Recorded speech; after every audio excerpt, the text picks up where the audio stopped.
Bienvenidos amigos, un día más, un programa más aquí en El Espía del Telón y hoy toca Noticiero Geopolítico, ese programa que cada vez es más largo y cada vez les gusta más y tanto que me alegro. En fin, hoy como siempre en este formato de programas vamos a traer esas noticias del otro lado del telón mediático con un enfoque tanto geopolítico como geoeconómico y vamos a hablar también de los BRICS, de esa organización, bueno, asociación internacional que es tan importante en el mundo actual, un mundo que avanza hacia el multipolarismo a pasos agigantados. Y como siempre también es habitual, lo vamos a dividir en 4 bloques, es decir, en el bloque europeo, asiático, africano y americano. Vamos a empezar, como es habitual en esta casa, por el bloque europeo. Bueno, tenemos una noticia bien interesante que dice, Zelensky se da cuenta de que a Ucrania le queda poco tiempo. Vaya por Dios. Volodymyr Zelensky se da cuenta de que Ucrania no podrá aguantar mucho en su conflicto con Rusia, ha informado The Telegraph, un medio británico.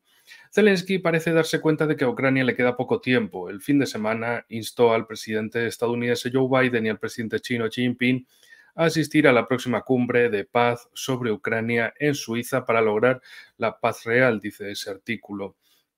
Los aliados occidentales de Kiev están cada vez menos preocupados por Ucrania, ya que toda su atención se está desviando hacia la situación política interna de sus países, aparece en dicho artículo. A pesar de los llamamientos de Zelensky, el presidente estadounidense Joe Biden no asistirá a la cumbre, ya que está más interesado en las próximas elecciones estadounidenses. Según los periodistas, mientras la Federación Rusa se fortalece, a Ucrania solo le quedan meses para oponer resistencia. Por cierto, veamos una noticia desde el lado ruso. Volodin acusó a Zelensky de crimen de Estado. Volodymyr Zelensky, que permaneció en el poder tras expirar su mandato, ha cometido un crimen de Estado. Los contratos con él no tendrán fuerza legal, afirmó el pasado miércoles en su canal de Telegram el portavoz de la Duma estatal Vyacheslav Volodin. Escribió exactamente: esto contradice la constitución ucraniana y es apropiación del poder. La Constitución ucraniana establece que es imposible ampliar los poderes del presidente salvo mediante elecciones. Cualquier otra cosa es un delito de Estado. Es él quien cometió, es decir, es Zelensky quien cometió ese crimen de Estado. También Volodin señaló que los jefes de Estado extranjeros se encuentran hoy en una posición difícil. Podrán reunirse con Zelensky, pero los acuerdos y tratados internacionales con él no tendrán fuerza legal porque ha perdido sus competencias, sus poderes. Según Volodin, Zelensky está actualmente fuera de la ley porque su mandato ha terminado y ahora hay una crisis de poder en Ucrania. Según las normas de constitución ucraniana, el cumplimiento de las funciones del presidente de Ucrania durante el periodo que transcurra hasta que se elija y tome posesión un nuevo presidente debe encomendarse al presidente de la Rada Suprema. Pero su presidente, Stefanchuk, se negó ayer a cumplir las nuevas funciones, explicando que el expresidente Zelensky debería desempeñarlas de forma continua y más allá, añadió el jefe del Parlamento ruso. Por cierto, hablando de esa convocatoria, sí, ya saben, nos vamos a Suiza. China apoya la convocatoria de una conferencia de paz reconocida tanto por Rusia como por Ucrania, es decir, la que se va a celebrar en junio aquí en Suiza, no, otra. China está a favor de celebrar una conferencia de paz sobre Ucrania que sea reconocida tanto por Moscú como por Kiev. Zelensky, en un mensaje de vídeo desde Kharkov el 26 de mayo, pidió al líder estadounidense Joe Biden y al presidente chino Xi Jinping que apoyen la celebración de una cumbre de paz sobre Ucrania en Suiza. Pekín, por su parte, declaró que China alienta y apoya todos los esfuerzos que contribuyan a la resolución pacífica de la crisis y apoya la continua convocatoria de una conferencia de paz internacional reconocida tanto por Rusia como por Ucrania. Lo que ya habíamos comentado en el noticiero pasado, y es que precisamente China no quiere ir a esos enredos occidentales. Sobre todo también hay que tener en cuenta esa cuestión fundamental. Uno no puede ir a casa de una gran potencia, mearse en su alfombra y decirle, es agua de lluvia, tranquilo. No, no es agua de lluvia, si es que te han visto hasta mearles ahí y por educación no te han mandado a tomar por culo. Simplemente han dicho, bueno, ya, venga, que termine la fechoría y ya nos quedará claro hasta qué punto son imbéciles. y hasta qué punto odian a China. Y, en fin, ahora quieren que China participe en las cosas de Occidente mientras que no paran de amenazarla y sancionarla. Un gran plan. Hablando de grandes planes y maderos noruegos, Stoltenberg asegura que la OTAN intenta evitar un choque directo con Rusia. Bueno, esto es Stoltenberg y la OTAN de Schrödinger. A veces guerra, a veces no. En realidad es en el mismo espacio-tiempo están las dos alternativas y uno abre una caja y se encuentra, sale una alternativa, le salta la otra y dices, bueno, vamos a abrir la siguiente caja y te sale bueno, que sí, la que no, que pique, que no, en fin. Vamos a ver qué dice esta noticia sobre ello. La Alianza del Atlántico Norte trata de evitar un choque directo con Rusia por Ucrania, según ha declarado el secretario general de la OTAN, Jens Stoltenberg. Por cierto, Stoltenberg, que venía de ser primer ministro con los laboristas noruegos, básicamente con el Partido Socialista de Noruega. Para que los que nos escucháis desde España, pues ya sabéis a lo que me refiero, ¿no? Bueno, Stoltenberg dijo exactamente, tenemos que prepararnos para una guerra larga, por lo que hay que tomar decisiones para reforzar el papel de la OTAN a la hora de coordinar mejor el apoyo plurianual. Bueno, sí, vale. La implicación de uno u otro país de la OTAN en el conflicto ucraniano llevaría a la destrucción de la unidad de la Alianza del Atlántico Norte. Al bloque le interesa garantizar una asistencia ininterrumpida a Kiev sin implicarse directamente en el conflicto, señaló el madero noruego. Stoltenberg afirmó una vez más que ha llegado el momento. ¿El momento de qué? De levantar las restricciones al uso de las armas occidentales sobre objetivos legítimos en territorio ruso. Pues eso, eh, el dilema de Schrödinger una y otra vez. Ellos quieren que sí, quieren que no. Las dos posibilidades son posibles al mismo tiempo. Eh, Uno nunca sabe cuándo es ese momento del descubrimiento porque, bueno, al final luego acaban permitiendo, acaban diciéndole, bueno, sí, a ver, que Ucrania sí, pero nosotros no. Pero, bueno, tranquilos, ahora vienen más. Porque esto ha sido, mis armas sí, pero las del otro no, o las del otro sí, pero las mías no, pero yo como no tengo armas, pues las del otro sí, porque yo, no importa, y esto me refiero al caso de Letonia. Pero bueno, ya llegaremos a Letonia. Las empresas occidentales han cambiado de opinión sobre hacer negocios en Rusia. Tampoco se podía saber. En febrero de 2022, muchas empresas europeas se encontraban entre la espada y la pared, según declaró al Financial Times un ejecutivo que trabajaba con empresas occidentales en Rusia. Ahora el ambiente ha cambiado notablemente, dijo otro ejecutivo que trabaja también con empresas occidentales en Rusia. El Financial Times cita como ejemplos la empresa londinense de cosméticos Avon Products, el productor francés de gases industriales Air Liquide, y el fabricante británico de productos químicos e higiénicos para el hogar Reckitt. En marzo pasado, Reuters calculó que las empresas extranjeras habían perdido más de 107.000 millones de dólares por abandonar el mercado ruso. Sí, efectivamente, en 2022 varias compañías occidentales abandonaron Rusia, otras dijeron, cállate, piensa que son como dinosaurios, si no te mueves no te atacarán los medios de comunicación desde Occidente, no digas nada, escóndete, espera que pase la tormenta porque igual que viene un tsunami mediático ya vendrá otro y se les olvidará y no importará y los negocios son al final para lo que le pagan a esos directivos, para hacer negocios, para hacer caja, no para hacer valoraciones de un modo u otro. Pero bueno, Polonia. Vamos a centrarnos en Polonia. Impone restricciones a los movimientos de los diplomáticos rusos. Varsovia impone restricciones a los movimientos de los diplomáticos rusos dentro del país, según ha declarado el ministro de Asuntos Exteriores, Radoslav Sikorski, también conocido como Muchas gracias, tío Sam, por haber volado el Nord Stream. Pero si no os acordabais de lo que puso en su Twitter en septiembre de 2022. Bueno, las restricciones afectarán tanto a la misión diplomática central en Varsovia como a los empleados de los consulados. El embajador ruso en Polonia, Sergei Andrieyev, declaró que las autoridades polacas aún no han notificado a la misión diplomática las restricciones impuestas. Según el jefe del Ministerio de Asuntos Exteriores polaco, las restricciones son una respuesta a las supuestas acciones híbridas de Moscú en Polonia. Lo que no le han dicho a Polonia es que cuando esto se lo notifiquen a Rusia, Rusia les dirá, bueno, pues también vamos a imponer restricciones a los diplomáticos polacos en Moscú. Y en Polonia dirán, pero ¿por qué? Coño, ¿por qué no? ¿Por qué vosotros?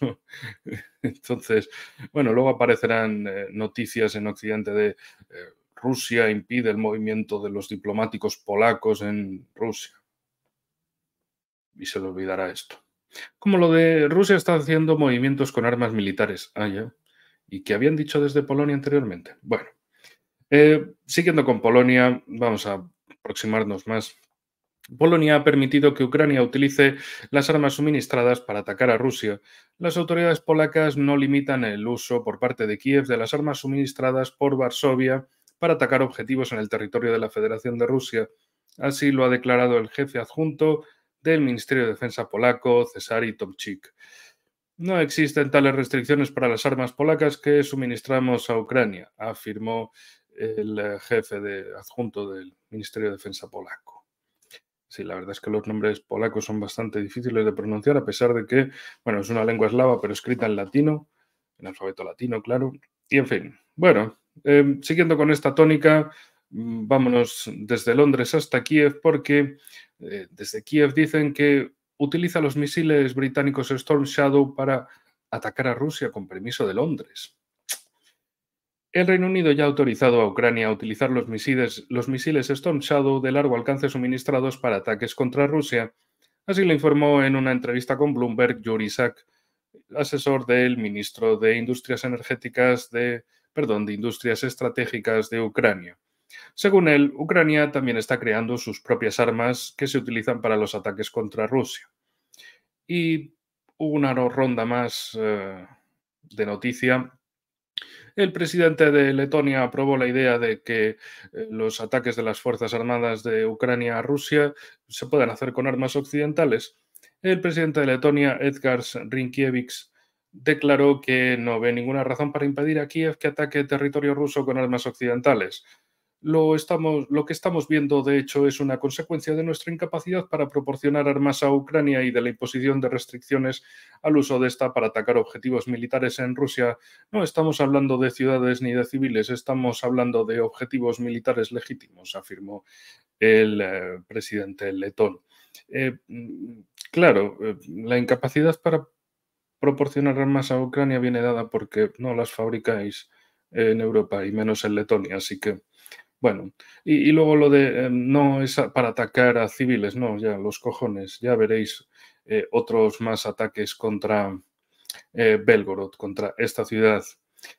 Los ataques contra Belgorod se recrudecieron a partir de que los rusos fueron tomando posiciones alrededor de Donetsk para levantar ese cerco que llevaba, que llevaba manteniendo en vilo a la ciudad de Donetsk, a la gigantesca ciudad de Donetsk, porque es bueno, esta parte más Makiivka es todo una gran urbe y precisamente los ucranianos bombardeaban Donetsk desde Avdiivka y bueno, cuando los rusos empezaron esos combates para acercar y tomar Avdiivka, precisamente los ucranianos perdieron esas posiciones desde las que bombardear indiscriminadamente y a placer a Donetsk. Por cierto, los bombardeos a Donetsk no han sido eliminados del todo, pero sí bastante limitados porque desde Ucrania han visto que es más rentable mediáticamente bombardear Belgorod.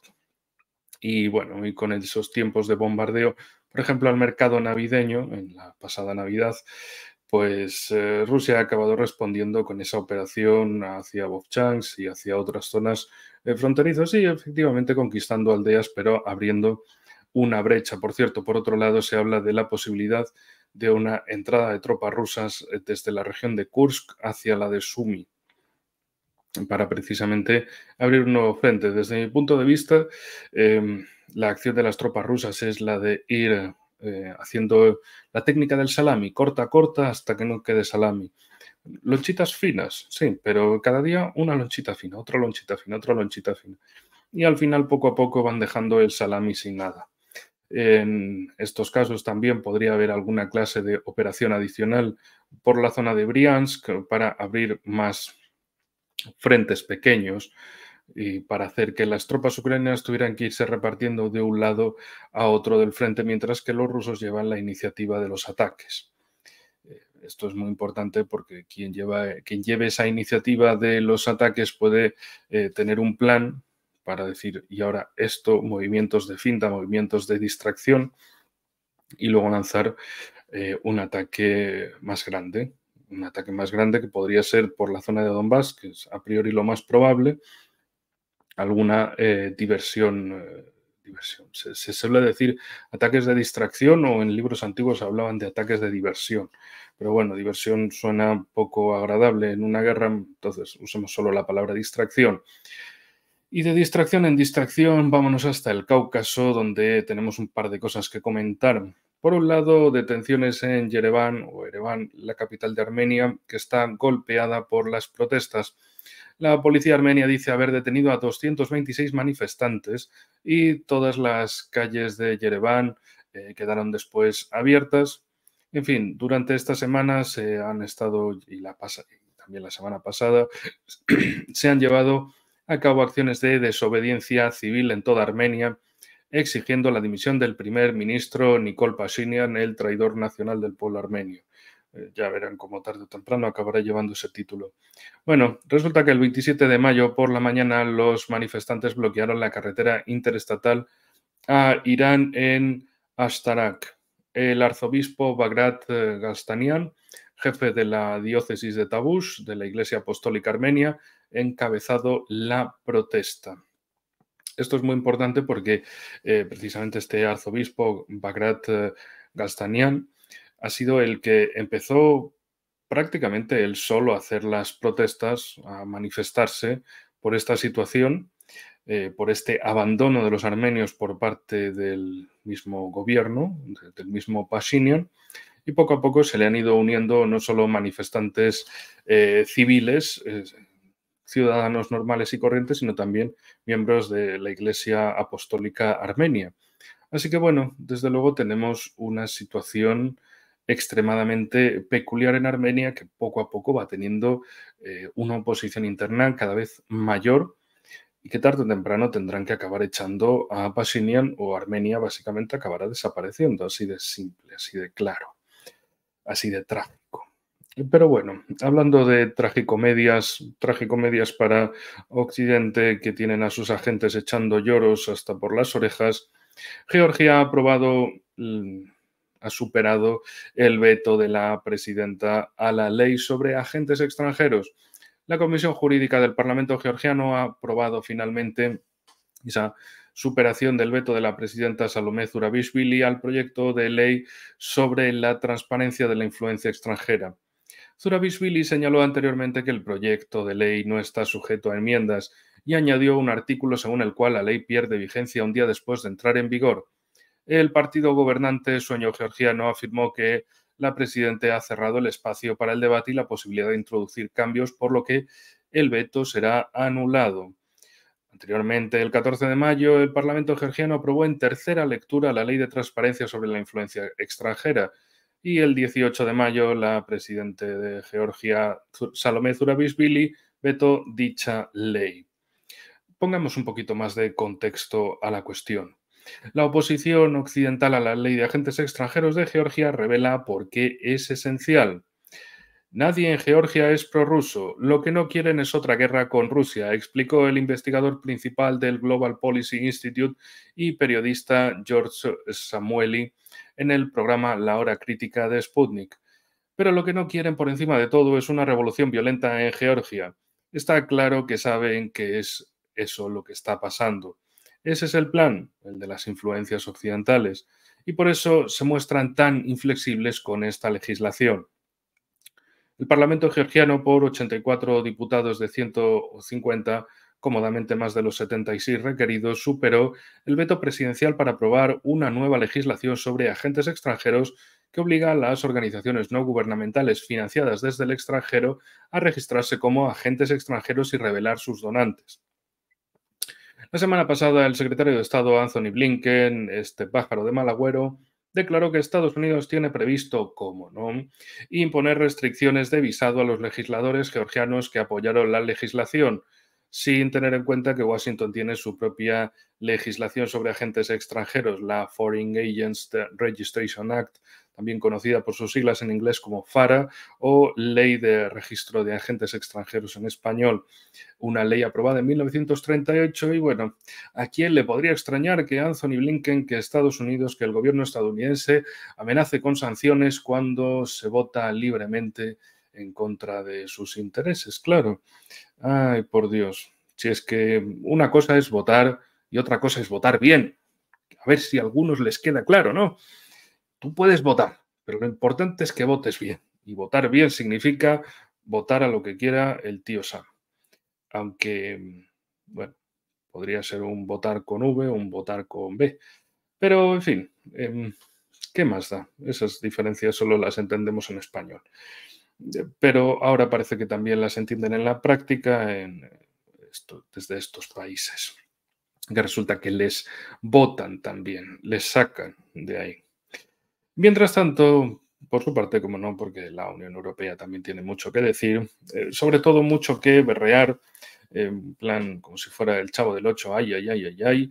Un portavoz de la Unión Europea advirtió de que la legislación perjudicará a Georgia en su camino hacia la Unión Europea y dijo que sus Estados miembros están considerando todas las opciones para reaccionar ante estos acontecimientos, porque han votado mal. En Georgia hay unas 10.000 ONGs, aproximadamente una por cada 400 georgianos, y en el pasado se han utilizado ONGs occidentales para fomentar revoluciones en todo el mundo. A la luz de estos datos es como, bueno, en fin, 10.000 ONGs en un país de apenas unos millones de habitantes. Es decir, esto es de locos, absolutamente de locos. Pero para que algunos entiendan lo que es exactamente eso de las guerras híbridas, de utilizar elementos como medios de comunicación, como ONGs, partidos políticos, para tener un triunvirato, una triada de agentes de influencia en países objetivo, como es este caso, como es Georgia, pues ahí lo queda claro, por si a alguien no le había quedado claro cómo se hacen esas injerencias mediante ONGs. Por cierto, me he dado cuenta de que el vídeo 33 ha desaparecido 3 veces del canal. Eh, Intenté activar la monetización una vez más y lo que primero que hizo YouTube es eliminarme ese vídeo, en el que con el profesor Juan Antonio de Castro hablamos precisamente de ONGs. ¿Eliminarán este vídeo? ¿No lo eliminarán? Veremos. Siguiendo con las noticias del pájaro de mal agüero, porque lo de Georgia está visto para sentencia, habrá una nueva revolución de color más a lo bestia, ya verán cómo lo van a intentar, porque no se van a quedar con los brazos cruzados. Eso sí, ojo, tengan en cuenta que esa ley de Georgia no es para prohibir a esas 10.000 ONGs extranjeras. Es simplemente para decir, oigan, si ustedes reciben más de un 20% de financiación del extranjero, se registran como agentes extranjeros y desvelan sus donantes. Para que así cualquier persona, cualquier georgiano, cuando les escuche, pueda decir, oiga, ¿y a estos quién les paga? ¿De estos de dónde viene el dinero? ¿De dónde vienen esas intenciones? Ah, mira, que les paga la Open Society Foundation de Soros. Uy, vaya, mira, qué cosa. O la NET desde Estados Unidos, o la USAID, o la Unión Europea. Ay, vaya, mira, qué cosas, ¿no? Pues a lo mejor no son tan georgianos como parece, ¿verdad? Eso es lo que les jode. No que les prohíban, lo que les jode es que les desvelen el chiringuito, que les tiren el decorado. El decorado de no, somos ONGs totalmente imparciales y orgánicamente surgidas, naturalmente formadas en Georgia, no tenemos nada que ver con la influencia, injerencia extranjera. Intentaba hacer una mezcla de injerencia e influencia al mismo tiempo y no ha salido bien, pero bueno, tampoco les ha salido bien ese plan de meter a Georgia en un segundo frente a Rusia. En fin, hay cosas que a veces no salen bien y es mejor. Mejor por lo menos para los georgianos, que no tendrán que estar muriendo en una guerra estúpida por Estados Unidos y fingiendo como que son el ojito mimado del tío Sam. Por cierto, siguiendo en este sentido con Blinken y otro país que lo están metiendo en la ojeriza bélica, Blinken visitó Moldavia. Y de paso se llevó la chequera con 50 millones de dólares para reporteros profesionales sobre la maligna influencia rusa, porque todos son malignos menos ellos. Es decir, Estados Unidos, bien, el resto, mal, caca. El secretario de Estado Anthony Blinken visitó Moldavia para apoyar sus aspiraciones de unirse a las instituciones occidentales. Por cierto, recuerden que tengo y había estado ayer, 29 de mayo, subiendo varias noticias sobre Rumanía y Moldavia que les van a interesar. No las quiero repetir tampoco porque, bueno, ya las había escrito por ahí, pero comentando brevemente, la visita de Blinken no estuvo exenta de protestas populares y desde Rumania cada vez sienten más cómo las fuerzas militares estadounidenses se dedican a hacer muchos movimientos desde Bucarest por hacia la región de Moldavia en Rumanía, esta de aquí, Moldavia país, Moldavia región, importante. Pues Estados Unidos se dedica a mover tropas correteando para uno y otro lado y también hay tropas francesas destacadas en Rumanía y como medios rumanos dicen, pero ¿vamos a ser nosotros la primera línea de una guerra contra Rusia? ¿Cuánto tiempo va a tardar la OTAN en llegar con sus fuerzas aquí?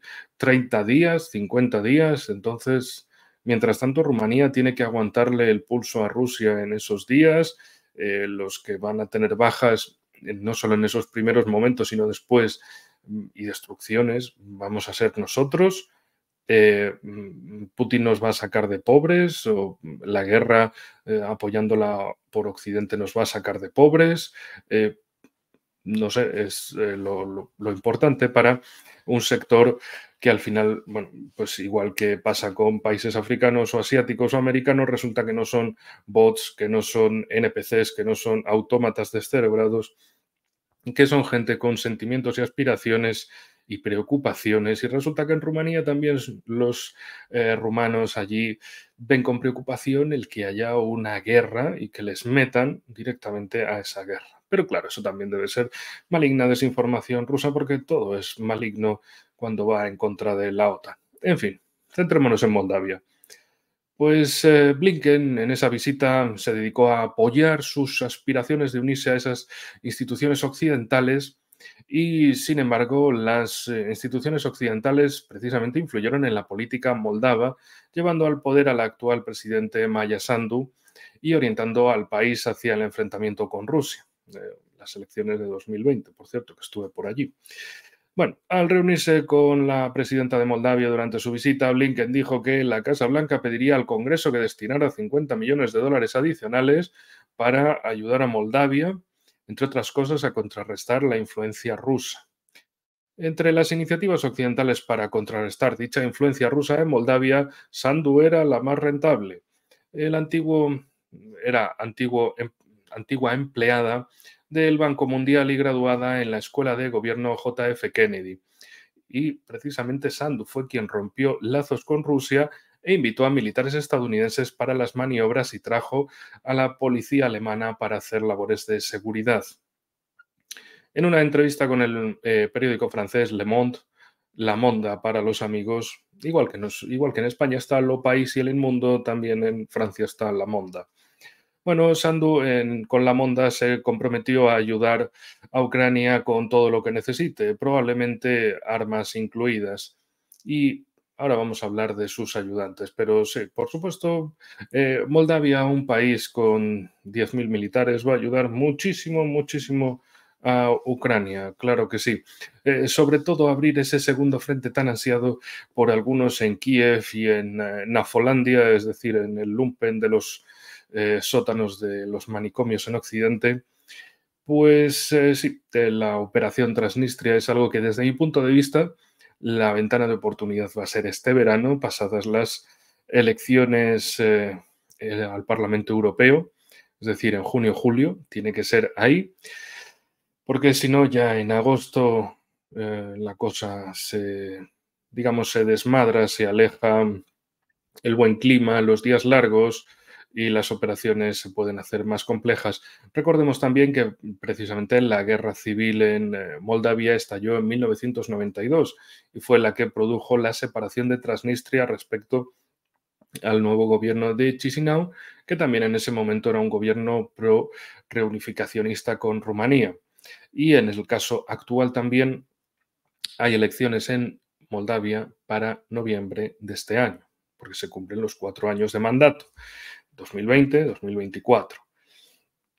Entonces, desde Rusia también han estado haciendo movimientos. Por una vez han empezado a dejar de hacer el payaso, a dejar de fingir que ellos no y a empezar a devolver la misma moneda. Porque en su momento, en 2020, fueron muy timoratos con su apoyo a Igor Dodon, el presidente de los socialistas moldavos, un partido de, digamos, de enraizamiento soviético de esos viejos socialistas de la época de la Moldavia soviética, lo dejaron absolutamente tirado.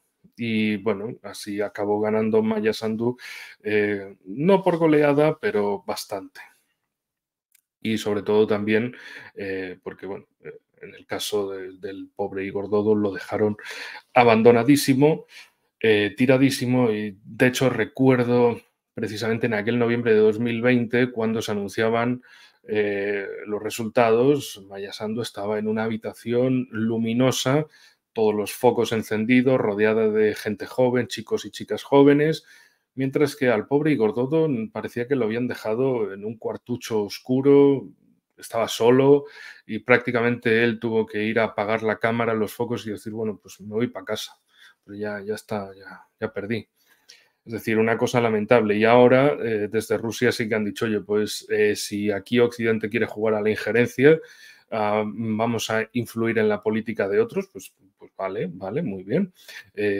Maya Sandu es la agente de Estados Unidos en Moldavia, bueno, vamos a buscar a alguien a quien apoyar ahí. Y en ese contexto ha aparecido el partido Shor, dirigido por precisamente, ya no recuerdo cómo se llamaba, se apellidaba Shor también el tipo, no sé si era Ilian Shor.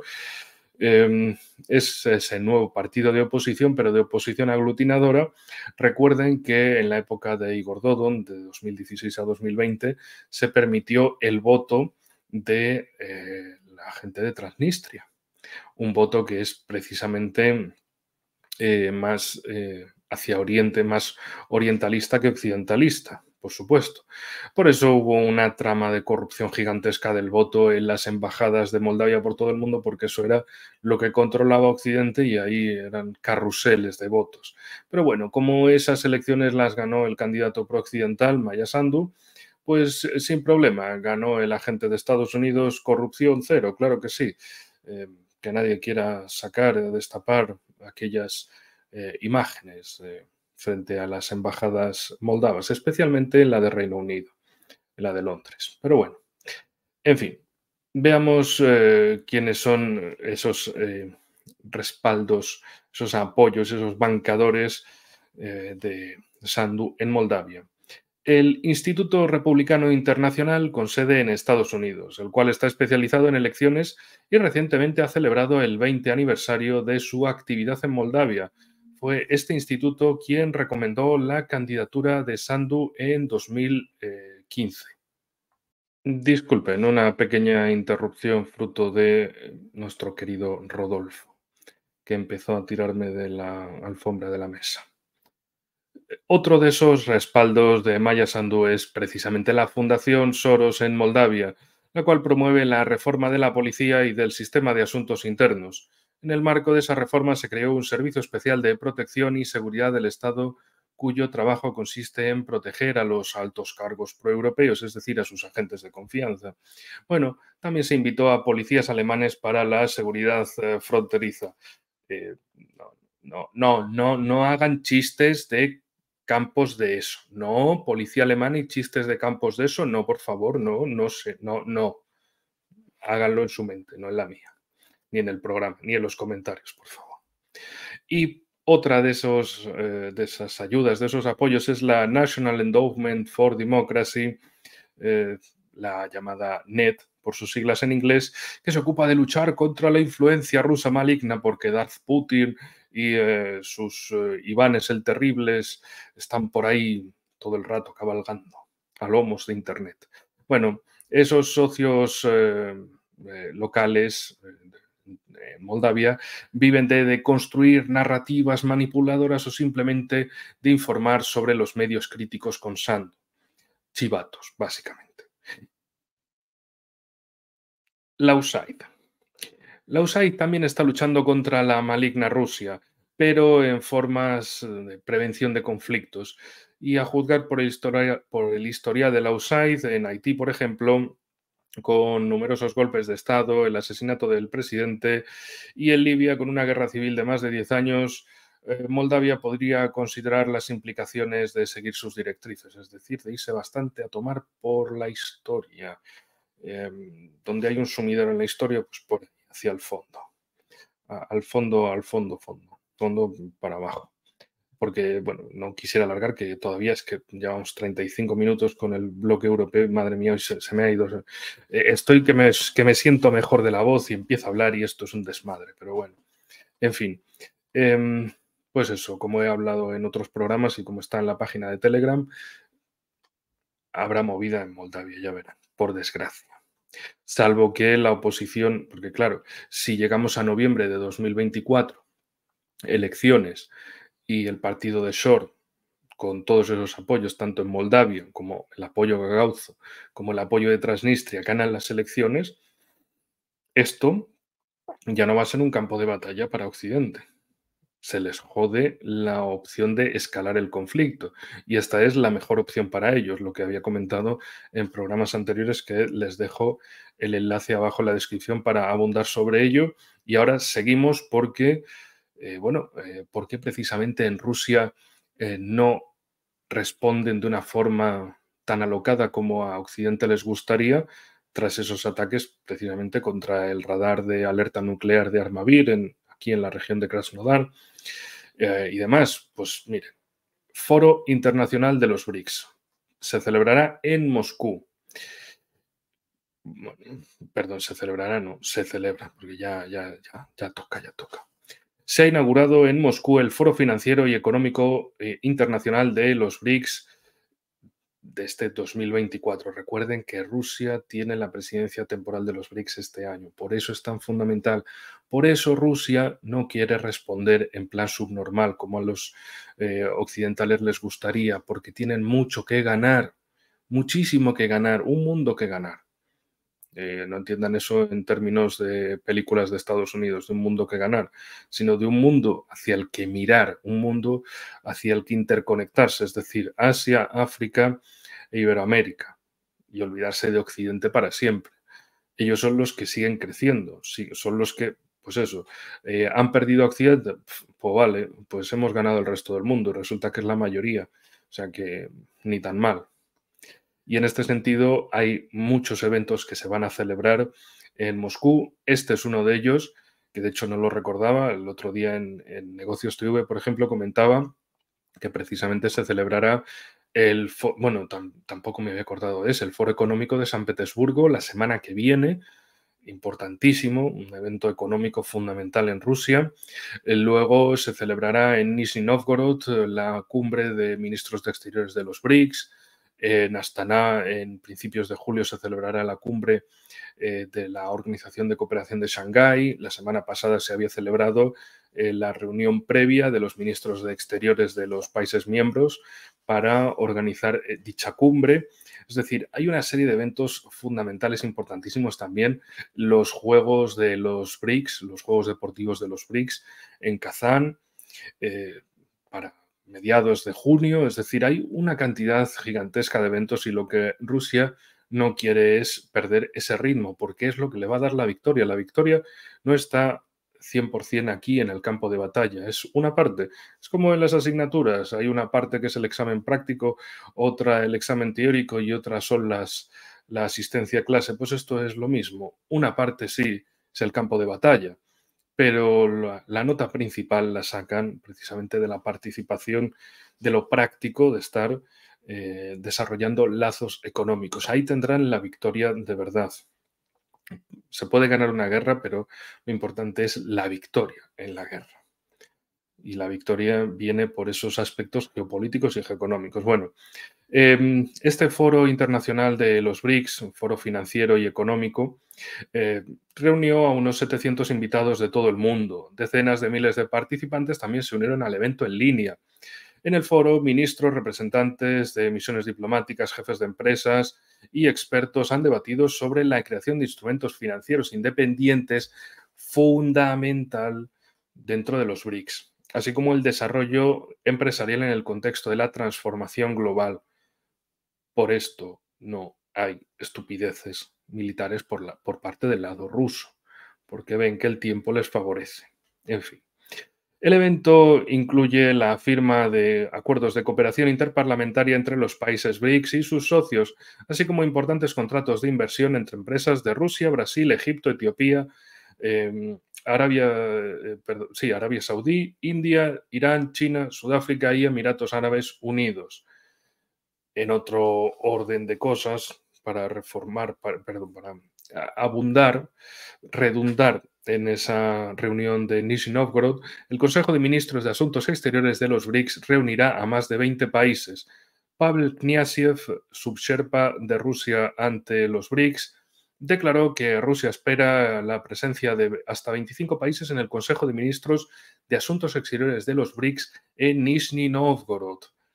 Esperamos entre 20 y 25 países, incluidos los miembros de los BRICS, en el Consejo Ministerial, declaró Kniazev, quien también añadió que se ha invitado a unos 15 países más de ese grupo de amigos de Rusia. Por otro lado, también una noticia que encontré y me pareció importante de comentar, la moneda única de los BRICS no se discute en Rusia, según una experta, quien Victoria Panova, jefa del Consejo de Expertos del BRICS Rusia y vicerrectora de la Escuela Superior de Economía de la Universidad Nacional de Investigación, afirmó que la creación de una moneda única de los BRICS no se está debatiendo por este momento. Pero bueno, cosas. Según ella, actualmente se está trabajando en un sistema de comercio mediante monedas nacionales. Este proceso se encuentra en fase de estudio, se encuentra en la fase de estudio de un mecanismo que permita un comercio sin barreras entre los miembros de la asociación. Panova subrayó que tal mecanismo permitirá evitar la vigilancia externa de las transacciones monetarias comerciales dentro de los BRICS, así como protegerse de las sanciones. Es decir, que de momento lo que buscan es algo que funcione, esos acuerdos, mecanismos bilaterales para comerciar sin que haya una mano, sin que haya nadie metiendo las narices por ahí. Pero bueno, por otro orden de cosas, y ya vamos a ir cerrando un poco el bloque europeo, hoy probablemente este sea el único noticiero de la semana por tema de tiempo, así que si es largo, pues agradecido para todos. Alemania. Alemania quiere eliminar gradualmente las últimas importaciones de energía de Rusia, porque ¿quién puede vivir con un tiro en un pie si puede vivir con un tiro en cada pie? Alemania y la República Checa han solicitado a la Unión Europea la creación de un grupo de trabajo para estudiar la viabilidad de detener gradualmente las importaciones de recursos energéticos procedentes de Rusia, según informa Reuters. Me encanta cuando la burocracia hace burocracia y engendra más burocracia y más burocracia. La Unión Europea, creación de un grupo de trabajo para estudiar la viabilidad de detener gradualmente. O sea, es la hostia. En fin, estos planes incluyen el gas natural licuado, el petróleo y elementos nucleares. El plan que se está debatiendo implica renovar el sector energético de la Unión Europea para dejar de depender de los suministros rusos. Bueno, lo hizo un mago. Informes anteriores indicaban que la Comisión Europea evaluaría el impacto del cese de las importaciones rusas de gas natural licuado, que han aumentado desde el inicio de la operación especial. Los primeros pasos hacia este objetivo podrían incluirse en el próximo paquete de sanciones. Sin embargo, es poco probable que se tomen medidas inmediatas. Poco probable. Es probable que la Unión Europea no pueda encontrar rápidamente alternativas a los recursos energéticos rusos. Este proceso llevará años como mínimo. La Unión Europea había estimado anteriormente que podría eliminar los suministros energéticos rusos para 2027. Predecir esto con certeza es difícil, ya que mucho dependerá del estado de la economía europea, que actualmente no se encuentra en las mejores condiciones. Lo que tantas veces hemos hablado. Y ahora vamos a comentar una mención especial, amigos. Sí, esa mención especial. De hecho, me voy a poner yo en pequeño para que lo vean más grande. La noticia dice así: tras el reconocimiento español de Palestina como Estado independiente a través de sus redes sociales, el influencer israelí de medios sociales y asesor adjunto de medios sociales del primer ministro israelí Netanyahu, Hanaya Naftali, defendió abiertamente y abogó por la secesión catalana. Cataluña apoya el derecho de Israel a la autodefensa. Bueno, curiosamente, el señor Naftali etiquetó en su publicación a la ONG Help Catalonia, que fue una de las principales organizadoras del lobby de apoyo a Cataluña a nivel europeo e internacional. Sí, la trama rusa de los cojones morenos. Nos han estado comentando, contando milongas, porque las milongas en Sudamérica se bailan y aquí se cuentan, pues bueno, que Rusia había querido la secesión de Cataluña, que Rusia estaba detrás del apoyo a Cataluña. eh, bueno, de hecho, aquí, para que lo puedan ver, eh, hay aquí, esto es el Fútbol Club Barcelona, este es Laporta, el presidente del club. Así que ya vemos hasta qué punto la trama rusa está metida dentro de todas las instituciones políticas, deportivas y económicas de Cataluña. Sí, sí, la trama rusa que, bueno, en fin, no quiero hacer más chistes, porque esos chistes son políticamente incorrectos, pero ustedes ya me entienden. Eh, Son como los... Iba a hacer chistes del tipo Quevedo contra Góngora, pero no. Dejemos a Quevedo el loco y a Góngora Góngorilla. Que cada uno vaya caliente a su manera. En fin, en otro... Bueno, no es un otro orden de cosas, es en paralelo el partido español de supuestamente derecha, Vox, muy patriota ellos, por lo menos eso es lo que dicen ser. Bueno, cada uno que quiera, que crea ser lo que quiera. Si creen ser jirafas, pues ¿qué le vamos a hacer si son felices? Yo soy un dinosaurio atómico con armadura, cada uno puede creer lo que quiera. Bueno, pues Santiago Abascal viajó hasta Jerusalén para reunirse con el primer ministro israelí Benjamín Netanyahu. Según las declaraciones de Vox, Abascal ha explicado al primer ministro de Israel que el presidente del gobierno español, Pedro Sánchez, está dispuesto a hacer cualquier cosa para tapar su corrupción política y económica con tal de mantenerse en el poder, lo cual es cierto. También Abascal dijo que la nación y el pueblo español no deben pagar por los disparates internacionales del autócrata de izquierda. Abascal se comprometió ante el primer ministro israelí a que la postura de Vox sobre el terrorismo no ha cambiado y ha dejado clara que mientras haya un solo rehén en manos de Hamás y hasta que la organización terrorista islamista desaparezca, nadie tiene derecho a pedir a Israel que renuncie a sus operaciones de autodefensa. Bueno, iba a poner algunos vídeos de esas operaciones de autodefensa, pero bueno, luego lo comentaré con palabras, porque si no me van a hacer lo del vídeo 33. Curiosamente, vídeo 33, masonería, grado 33. En fin, cosas que pasan. Por su parte, el primer ministro Netanyahu, o Satanyahu como le conocen algunos, restó importancia a algunas voces aisladas en la oposición israelí que pedían apoyo para los separatistas en España en represalia por los atentados de Sánchez y aseguró al presidente de Vox que Israel mantiene y mantendrá su ayuda y compromiso permanente en las tareas de lucha antiterrorista en Europa y, por supuesto, también en España, a pesar de la política hostil del gobierno de Sánchez. Eh, luego tenemos a su personaje aquí diciendo todo esto. Te mienten a la cara y te dicen que está lloviendo. Y en tercer elemento de esta nota adicional, que hoy se está yendo el bloque europeo, es prácticamente una hora. Al final, amigos, o sea, si puedo monetizar este dichoso canal, o si hay donantes, yo dejo ahí la puerta abierta. PayPal está abajo en la descripción, también en el perfil. Pues, si acaso alguien quiere y puede ayudar, pues yo agradecidísimo, así mejoro la parte técnica de los noticieros y los puedo hacer incluso a diario, que ese sería mi plan, pero evidentemente sí se puede vivir de esto como un trabajo, si no, pues tendrá que ser cada X tiempo, 1 o 2 veces por semana.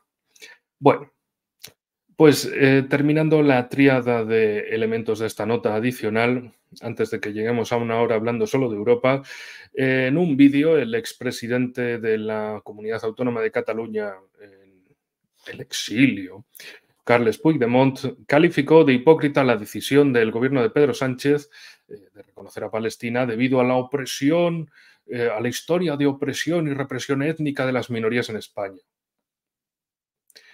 En un vídeo, Carles Puigdemont, en su cuenta personal de Twitter, el líder catalán en el exilio, dijo en sus propias palabras, que es cojonudo esto, el hecho de que España no reconozca a Kosovo como Estado independiente a pesar de que la Unión Europea sí lo hace.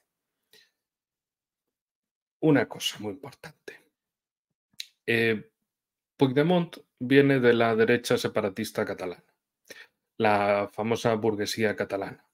Los del si me quieres yo te quiero, pero págame primero y me da igual de dónde vengas y cómo te llames.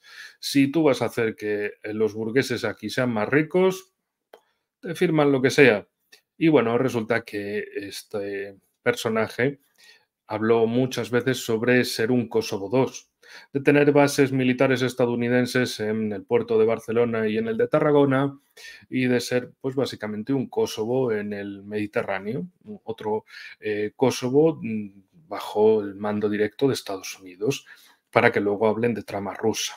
Y también quiere que se reconozca precisamente a Kosovo, una región que declaró unilateralmente su independencia respecto de Serbia, que es lo que este personaje intentó hacer, claro.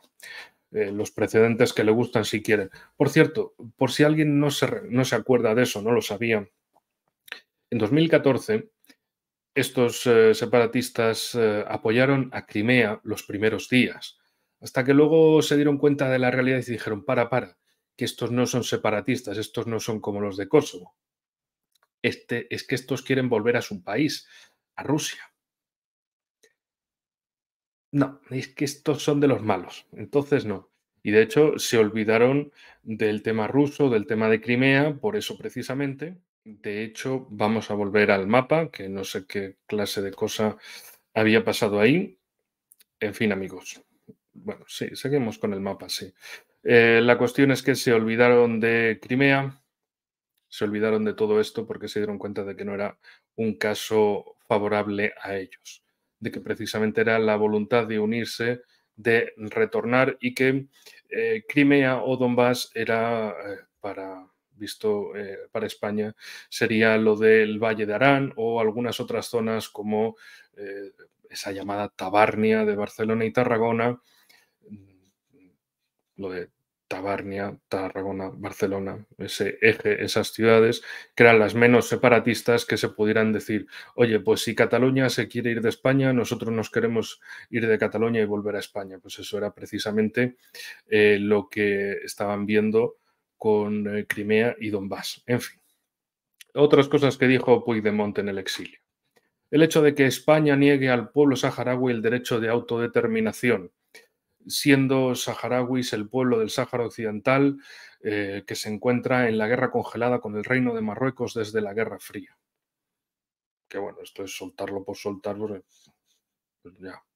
Pero sí es cierto que desde luego es altamente sospechoso en España esa dejadez de funciones por parte de Pedro Sánchez, bueno, ese dejarse ridiculizar, dejarse humillar constantemente por Marruecos, dejarse chantajear. ¿Qué le debe el PSOE a Marruecos? Esa es la gran pregunta que todos nos hacemos en España. También, por otro lado, Puigdemont le reprochó a Sánchez que sea aliada de Turquía contra el pueblo kurdo en su lucha por un Estado kurdo independiente.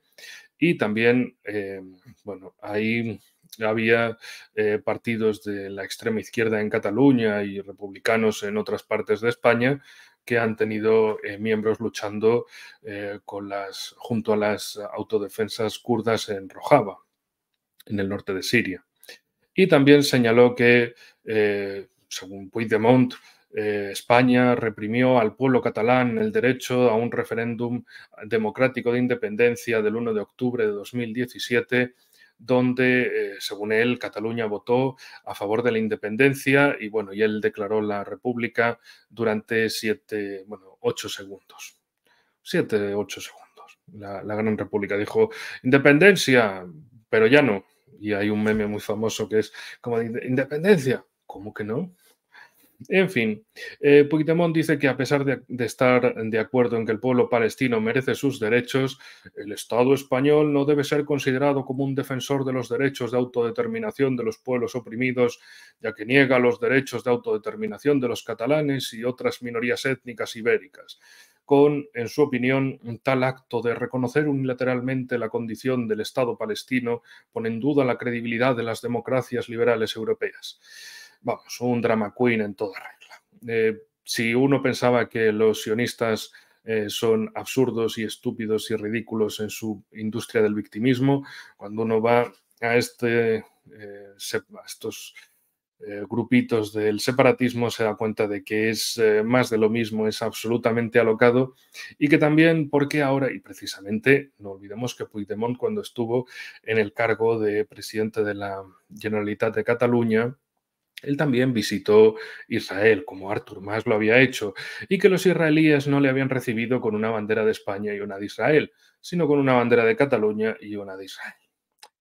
En fin, ¿qué pasa? ¿Por qué ahora no saca pecho como otros de su ex partido? Porque, bueno, básicamente la Convergencia y Unión acabó destruida por estas estupideces de dejarse caer en el separatismo, porque siempre habían sido nacionalistas del chantaje económico, siempre habían sido de dame dinero y me callo por un tiempo, dame más competencias y me callo por un tiempo. O sea, simplemente es la burguesía acomodaticia que lo único que lucha es por engordar su bolsillo, no por mejorar las condiciones materiales de los trabajadores ni nada parecido. Son eso, un cuerpo parásito. Pero en fin, no quisiera irme más, que es que, o sea, si os interesa mucho el tema, puedo desarrollarlo en un capítulo aparte, pero es que ya llevamos una hora y todavía no hemos entrado ni en el bloque asiático y esto va a ir 2 horas largo. En fin, siguiendo, o sea, para hacer la continuidad de esto que estábamos hablando hacia Oriente Medio, precisamente, bueno, con esas palabras de Santiago Abascal diciendo que defendería todo lo que hace Israel en su derecho a autodefenderse. Bueno, Israel utilizó municiones de precisión para atacar un campo en Rafah. La parte israelí notificó a la administración del presidente estadounidense Joe Biden el uso de una munición guiada de precisión para atacar un objetivo cerca de la ciudad de Rafah, en el sur de la Franja de Gaza. Bueno, la explosión prendió fuego a un depósito de combustible y provocó un incendio en un campo de refugiados, lo que causó la muerte de civiles. Según el Servicio de Defensa Civil palestino, el ataque israelí contra un campamento de tiendas de campaña en Rafah causó al menos 40 muertos y decenas de heridos. Menos mal que la bomba era de precisión, ¿no? Y que estos tienen las mejores fuerzas militares del mundo y la mejor tecnología y demás. Bueno, en fin.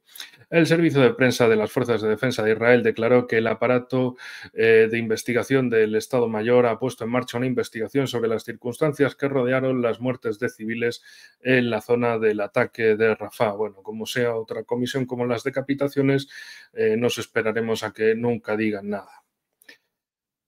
Y como estamos en el bloque asiático y estamos hablando de estas cosas de armamentos, hemos hablado mucho del primer frente en Ucrania, del otro frente en Oriente Medio, Israel-Palestina. No podemos olvidarnos de este tercer frente en Taiwán. Estados Unidos tiene la intención de seguir suministrando armas de defensa a Taiwán. Pues bueno, el gobierno de Joe Biden pretende suministrar a Taiwán los últimos y avanzados sistemas de armamento en lugar de armas antiguas como las de Ucrania. Joder, Zelensky se va a sentir como la amante usada, si no se siente ya. Bueno, se sentirá, pero no lo dice. En fin. Todo esto lo afirmó, o sea, no mi comentario jocoso, sino lo anterior, lo afirmó el presidente de la Comisión de Asuntos Exteriores de la Cámara de Representantes estadounidense, Michael McCaul. Y no es como Macaulay Culkin, es McCaul, simplemente. Bueno, McCaul, que llegó a Taiwán como parte de una delegación bipartidista del Congreso estadounidense, mantuvo relaciones mantuvo conversaciones con el recién elegido presidente de la isla china, Lai Ching-te.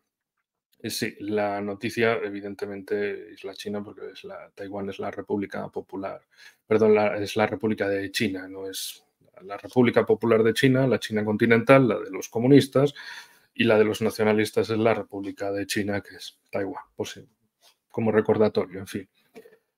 Después de esta ronda de lapsus, por mi parte, volvamos seriamente con las noticias. Macao declaró anteriormente que las maniobras del ejército chino frente a las costas de Taiwán mostraban el desinterés de Pekín por hacerse con el control de la isla de forma pacífica. El importe total de los suministros militares estadounidenses a Taiwán durante varios años, según el ministro de Asuntos Exteriores chino, superó los 70.000 millones de dólares. Bueno, seguimos con ese clásico escenario. Uy, perdón, me voy a poner un poco más agrandacito.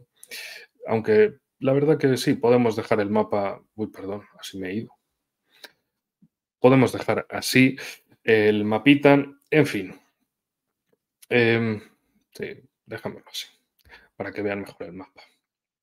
Porque vamos a hablar de muchas cosas de geografía, como siempre.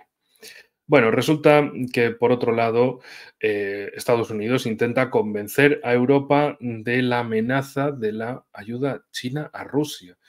Eh, En fin, se supone que la ayuda de Pekín a Moscú es motivo de honda preocupación, según declaró el vicesecretario de Estado estadounidense Kurt Campbell. Dijo que Washington ha empezado a hacer más esfuerzos diplomáticos para convencer a Europa de esta amenaza. Durante esta semana he transmitido personalmente esta advertencia a los diplomáticos europeos de la OTAN con el mayor detalle y especificidad posibles, señaló el medio político. Cosas que pasan, ¿verdad? Bueno, por otro lado, ya que estamos en estas zonas de Asia, vamos a hablar de la India, como siempre, como tanto nos gusta. Uy, ¿qué pasa con la India? Bueno, la India tiene previsto eh, perdón, cómo Rusia, de qué modo Rusia está ayudando a la India a construir su flota de submarinos nucleares. En estas previsiones, la India prevé poner en servicio su segundo submarino nuclear lanzamisiles balístico, o SSBN, por sus siglas en inglés, similar al que ya tienen el INS Arigat a finales de este 2024, según informan los medios de comunicación indios. Las características de este INS Arigat son un peso de 6.000 toneladas, 111 metros de eslora, 9,5 metros de calado, una manga de 11 metros y velocidad máxima de 24 nudos, así como una velocidad de flotación en superficie de 10 nudos. Lo más importante es el papel de Rusia en este programa de submarinos nucleares lanzamisiles balísticos. Y es que Rusia ha sido un socio clave de la India desde hace muchos años y precisamente acudió en ayuda de Nueva Delhi para impulsar ese desarrollo de los SSBN en el país. Ya en la época soviética, desde la década del 80, la Unión Soviética alquiló a India un submarino tipo SCAT del proyecto 670 y los soviéticos en ese momento ayudaron a la India en su programa de submarinos nucleares y después también. La India ayudó a familiarizarse con la complejidad ayudó a la India a familiarizarse con la complejidad del funcionamiento de los submarinos nucleares, porque los submarinos son máquinas muy complejas y un submarino nuclear aporta un segundo nivel de complejidad con una central nuclear a bordo, explicó Anil Jai Singh, antiguo submarinista y especialista de la Marina India. Por cierto, una noticia que combina tanto a Rusia como a India, una noticia de estas geoeconómicas que tanto nos gustan. El petróleo ruso se pagará en rublos.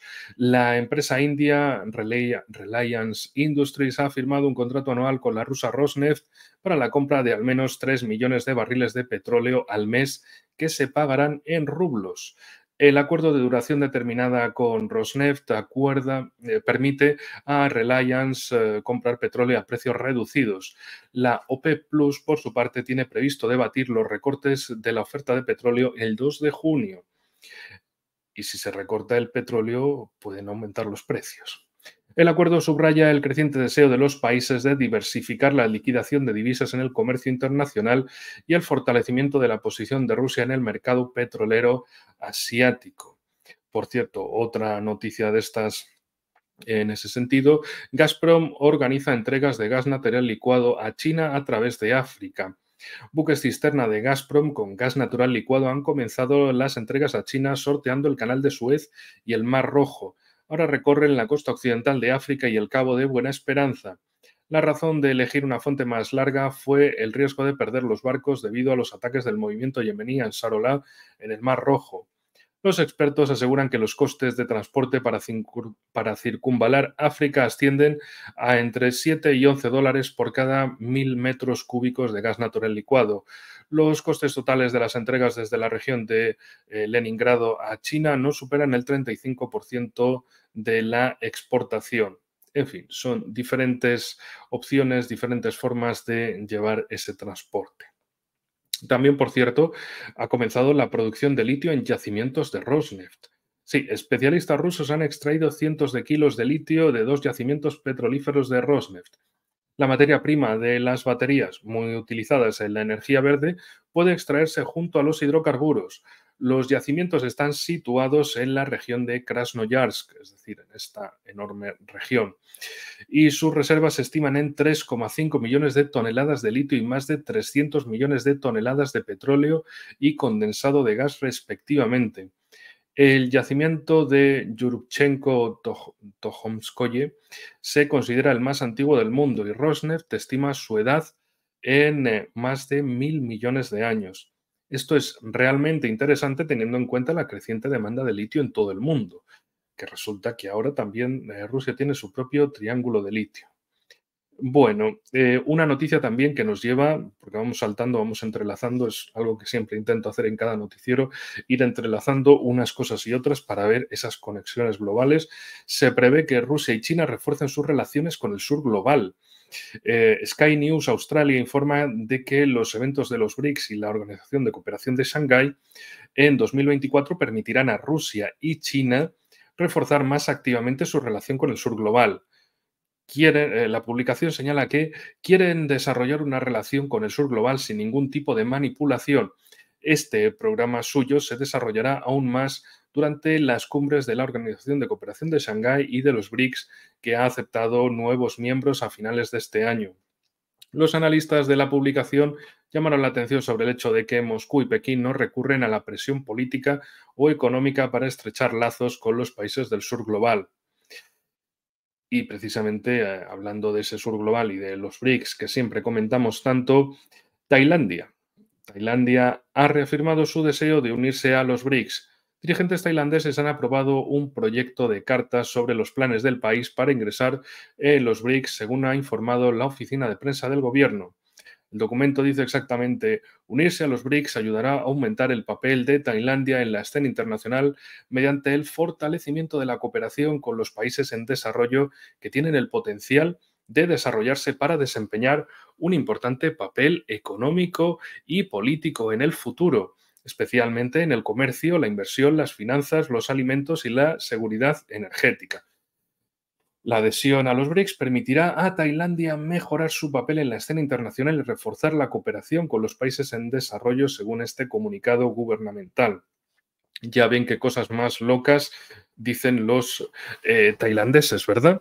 Hablan de comercio, inversión, finanzas, alimentos, seguridad energética, vamos, cosas que preocupan a todo el mundo menos en Occidente.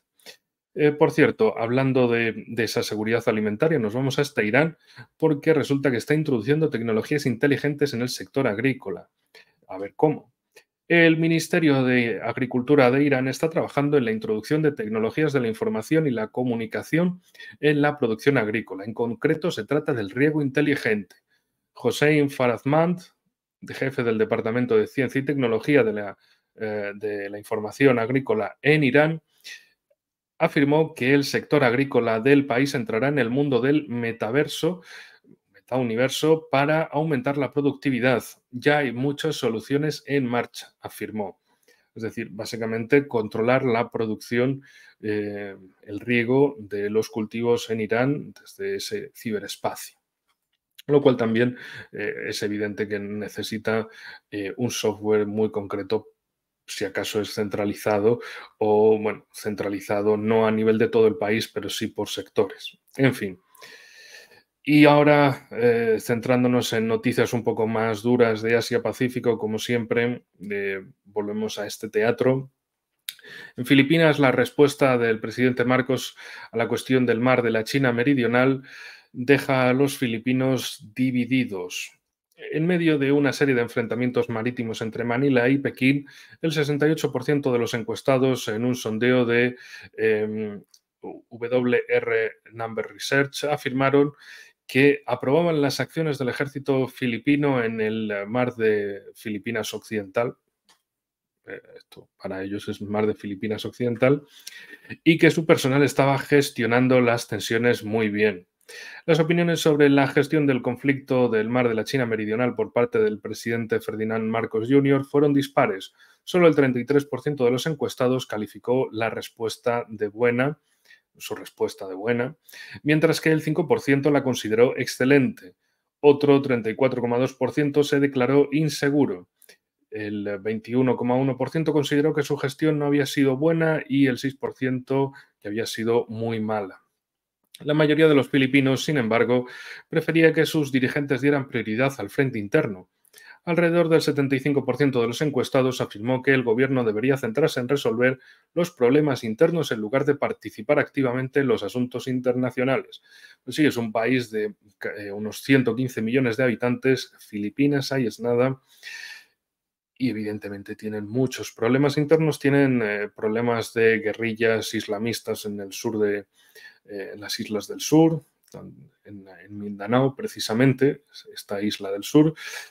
Y bueno, digamos que sus situaciones internas priman más que para algunos que estas acciones.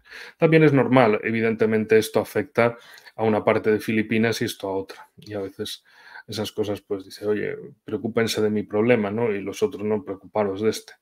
En fin, por su parte, el presidente filipino calificó de preocupantes las nuevas normas de los guardacostas filipinos. El presidente de Filipinas, Ferdinand Marcos Jr., calificó el pasado miércoles de escalada y de preocupantes las nuevas normas de los guardacostas chinos que podrían dar lugar a la detención de extranjeros en el mar de la China Meridional. China, que mantiene disputas de soberanía marítima con Filipinas y otros países reclamantes, ha publicado nuevas normas que entrarán en vigor el 15 de junio y que aplicarán una ley de guardacostas de 2021 y permitirán la detención de extranjeros sospechosos de allanamiento. La nueva política de amenazar con detener a nuestros propios ciudadanos es diferente. Es una escalada de la situación, declaró Marcos a la prensa. Y también dijo que Filipinas utilizará cualquier punto de contacto con China para detener las acciones agresivas y permitir a los pescadores chinos faenar en el mar de la China Meridional, dijo Marcos. Bueno, esto para que sigamos haciendo seguimiento de la situación. No perdamos el tiempo porque tenemos la noticia también de que el primer ministro japonés Kishida y el diplomático del partido gobernante en China coinciden en el valor del diálogo. El primer ministro japonés Fumio Kishida y el diplomático del Partido Comunista Chino Liu Yanchao coincidieron el pasado miércoles en la importancia de continuar el diálogo bilateral, según informó la Cancillería japonesa, en un momento en que ambos países tratan de estabilizar sus lazos a pesar de las disputas sobre la seguridad regional y otros asuntos. Espero que podamos acelerar nuestra cooperación mutuamente beneficiosa avanzando en los retos y preocupaciones bilaterales a través del diálogo, dijo Kishida al jefe del Departamento Internacional del Partido Comunista durante sus intervenciones en Tokio. Liu dijo a Kishida que Japón debe respetar el principio de una sola China y que considera a Taiwán como parte inalienable del territorio chino, y pidió que se gestione adecuadamente lo que Pekín llama agua contaminada nuclearmente. Siguiendo con este triángulo y dando la vuelta, el gobierno de Taiwán rechazará las impugnadas reformas del Parlamento. El Consejo de Ministros de Taiwán rechazará y devolverá para su revisión la legislación aprobada el pasado martes por la oposición sobre las reformas parlamentarias que han llevado a decenas de miles de personas a las calles para protestar. En un comunicado, el gabinete afirma que la legislación podría violar la Constitución y la separación de poderes entre el Ejecutivo y el Legislativo, y que, una vez recibidos los documentos, los devolverá para que el Parlamento los reconsidere. El gabinete dijo que, aunque era probable que fuera vetada por el Parlamento, estaba obligado a hacerlo. Bueno, demos un poquito más de contexto, al igual que hicimos con Georgia, con esta situación. La oposición taiwanesa aprobó un polémico proyecto de ley para reforzar el poder legislativo. Claro, polémico porque la mayoría del Parlamento es o neutralidad u orientación hacia China y el gobierno es prooccidental. Por eso es polémico. Ya saben cómo funcionan esas polémicas. Los partidos de la oposición taiwanesa aprobaron ese pasado martes un proyecto de ley para reforzar los poderes del poder legislativo, preparando el terreno para un enfrentamiento de alto nivel con el gobierno del presidente Lai Ching-te, los manifestantes y potencialmente los tribunales. El principal partido de la oposición, el Kuomintang, el famoso partido nacionalista clásico donde los haya, en China, y su socio más pequeño, el Partido Popular de Taiwán, aprobaron un proyecto de ley que añade al Código Penal el delito de desacato al Parlamento y obliga al presidente a comparecer ante el Parlamento y responder a preguntas y permite a los legisladores pedir información a militares, empresas y particulares. Los detractores del proyecto de ley afirman que su alcance es demasiado amplio y potencialmente inconstitucional. En teoría, el proyecto otorgaría a los legisladores el poder de interrogar, investigar o exigir documentos a cualquier funcionario del gobierno, general del ejército o presidente. Temen que el proyecto de ley pueda amenazar la seguridad nacional de Taiwán, ya que podría obligar a los funcionarios del gobierno a revelar información sensible, lo cual es problemático ya que algunos legisladores han sido acusados de filtrar información a China. Bueno, si filtran información a China, mal. Si la filtran a Estados Unidos, es una comunicación muy buena. En fin, amigos, con esto terminamos el bloque asiático que, en fin, llevamos 20 minutos de demora en lo que es un calendario, en lo que es mi previsión habitual de esto. En fin, ¿qué le vamos a hacer? Nos vamos a quedar aquí en África, donde resulta que el Banco de los BRICS financiará proyectos en África. El nuevo Banco de Desarrollo tiene previsto canalizar dinero para financiar proyectos en toda la región africana, según ha declarado la rama sudafricana del Consejo Empresarial de los BRICS. Se señala que la medida facilitará el comercio y ofrecerá oportunidades de inversión a las empresas de los países BRICS y también abrirá el acceso de las instituciones privadas y públicas africanas al capital del nuevo Banco de Desarrollo, que supera los 50.000 millones de dólares. Según Monale Rathom, director general del Centro Regional Africano del nuevo Banco de Desarrollo, ya existe una estructura para financiar proyectos en países que no son miembros de los BRICS, incluso eso también. Y bueno, quedándonos ahí en Sudáfrica, las exportaciones agrícolas sudafricanas aumentaron un 6%. La Cámara Sudafricana de Agronegocios declaró que las exportaciones agrícolas de Sudáfrica en el primer trimestre de 2024 aumentaron un 6% interanual hasta los 3.100 millones de dólares. El economista jefe de Agbis, Vanille Shilobo, especificó que la República Surafricana exporta alrededor del 42% de los productos agrícolas a países del continente africano. A la cabeza de los envíos figuran el maíz, el azúcar, los productos alimenticios preparados, las manzanas y peras, el trigo, la sidra y otras bebidas fermentadas, así como el aceite de soja. Y precisamente los que seáis de España os acordaréis de todas esas polémicas con las naranjas sudafricanas, que son más baratas que vengan desde aquí hasta España, con más de 8.000 kilómetros de distancia, que no la producción precisamente en la costa, por ejemplo, en la costa valenciana. En fin, como siempre digo, otros países se preocupan de producir más alimentos y en el caso europeo es de producir menos. En fin, hablando de deslocalizar producciones y decir que es toda una economía muy verde, el hidrógeno de Túnez podría abastecer a Europa. TH2, empresa conjunta de la francesa Total Energies al 80% y la luxemburguesa Eren Group al 20%, junto con la austríaca Verbund AG, estudia la producción de hidrógeno verde en Túnez para exportarlo a Europa a través de un gasoducto, según un comunicado de Total. El proyecto denominado H2 Notos ha sido objeto de un memorando de acuerdo firmado en esta semana con el gobierno tunecino. Los socios estudiarán la viabilidad de producir hidrógeno verde. H2 Notos prevé utilizar electrolizadores alimentados por grandes centrales eólicas y solares en tierra que se abastecerán de agua de mar desalinizada. Inicialmente, la capacidad de producción de hidrógeno verde puede alcanzar las 200.000 toneladas anuales, con potencial para aumentar a 1 millón de toneladas anuales. El hidrógeno se exportará a través del gasoducto South H2 que conectará el norte de África con Italia, Austria y Alemania, y a tomar por culo España de todo esto. Este gasoducto podría entrar en funcionamiento en torno a 2030 según la empresa. Bueno, nosotros en España tendremos que pintar el hidrógeno, va a ser hidrógeno pintado. En los últimos años, los responsables políticos europeos han considerado que el hidrógeno es crucial para reducir el uso de combustibles fósiles en las industrias que consumen mucha energía, como la siderúrgica.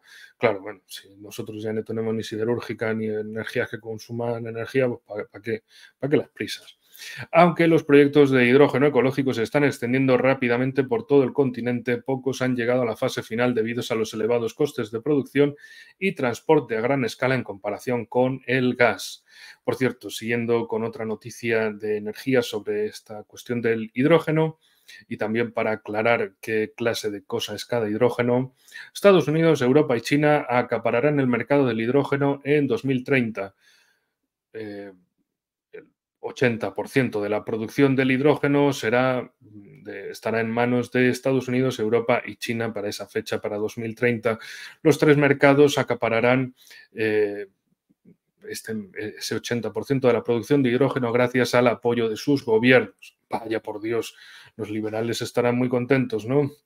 La mano invisible del mercado, papá Estado. Y bueno, eh, todo eso es gracias a exenciones fiscales y subvenciones de los gobiernos, según nada más y nada menos que los expertos de Bloomberg, ese medio estadounidense especializado en cosas económicas. Bueno, se prevé que el suministro anual se multiplique por 30, hasta 16,4 millones de toneladas. Al mismo tiempo, Estados Unidos representará el 37% de la producción de hidrógeno en 2030, seguido por Europa y China con cuotas respectivamente del 24% Europa y 19% en China. Reino Unido, Países Bajos, España y Portugal serán los líderes en este ámbito. Bueno, lo de España ya veremos. El hidrógeno se utiliza desde hace muchos años en las industrias petrolera y química, pero casi todo se produce con gas natural o carbón, por lo que se denomina hidrógeno gris. El hidrógeno azul se produce a partir de combustibles fósiles, pero las emisiones se capturan y entierran, mientras que el hidrógeno verde se produce dividiendo el agua mediante electricidad procedente de energías renovables sin emisiones. Se prevé que la demanda de todos los tipos de hidrógeno se cuadriplique hasta los 390 millones de toneladas en 2050. En fin, para dar un repaso a qué es esto del hidrógeno gris, azul y verde, el hidrógeno gris es el que se produce mediante gas natural o carbón. El hidrógeno azul se produce a partir de combustibles fósiles y el hidrógeno verde se produce dividiendo el agua mediante electricidad procedente de energías renovables. Es una buena idea, pero claro, si se quiere enviar a Europa y se pone en Túnez, genial, eh, un éxito. Vamos a irnos al Sahel. Ya es hora. Soldados rusos rescatan a soldados chadianos de su cautiverio. Militares chadianos fueron capturados por milicianos islámicos. En África Central, militares rusos han llevado a cabo una operación conjunta con colegas de la República de Chad para liberar a soldados chadianos del cautiverio al que estaban sometidos por parte de milicianos de grupos armados ilegales, según declaró el Ministerio de Defensa chadiano. También, por cierto, no nos vamos muy lejos, nos quedamos en Sudán, porque Sudán y Rusia discuten la firma de acuerdos militares.